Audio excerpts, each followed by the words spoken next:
मी विश्वास मोरे, कोरेगाव विधानसभा अध्यक्ष, बहुजन समाज पार्टीचा. लखनौवरून आल्यानंतर मला समाजातल्या माणसांनी सांगितलं की वाघोलीचे ग्रामसेवक हे सोनावणे यांनी बाबासाहेब आंबेडकरांच्या पुतळ्याबद्दल अर्वाच्य शब्द केला आहे की पुतळा हा मला विचारून बसवलाय का. आज जर ह्या माणसाला प्रत्येक राष्ट्रपुरुषांचे पुतळे बसवताना ह्याची जर परवानगी काढायची गरज पडली तर हा माणूस मोठा आहे का शासन मोठं आहे. आज बाबासाहेबांबद्दल जर असा विचार करत असतील ह्या अधिकाऱ्याला, त्याच्या पदाची जर इतकी गुर्मी असेल तर ह्याच्याकडं जर शासनाने लक्ष नाही दिले, कालपासून आंदोलन त्याच्या विरोधात चालू आहे.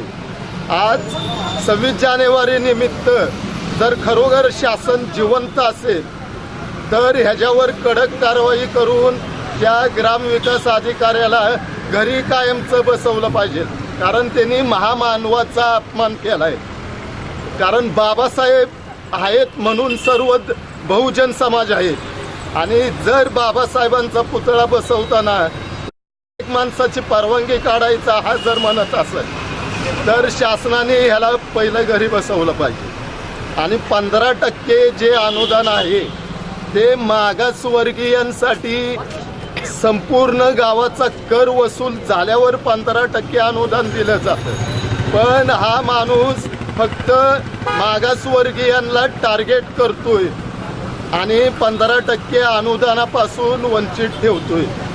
मागासवर्गीयांच्या करावर 15% अनुदान अवलंबून नाही तर गावाच्या करावर अवलंबून आहे. तर मागासवर्गीयांना 15% अनुदान दिलं जातं ते त्यांना दरवर्षी मिळावं. वाघोलीचं 15% अनुदान गेली 4-5 वर्ष मागासवर्गीयांना मिळेना.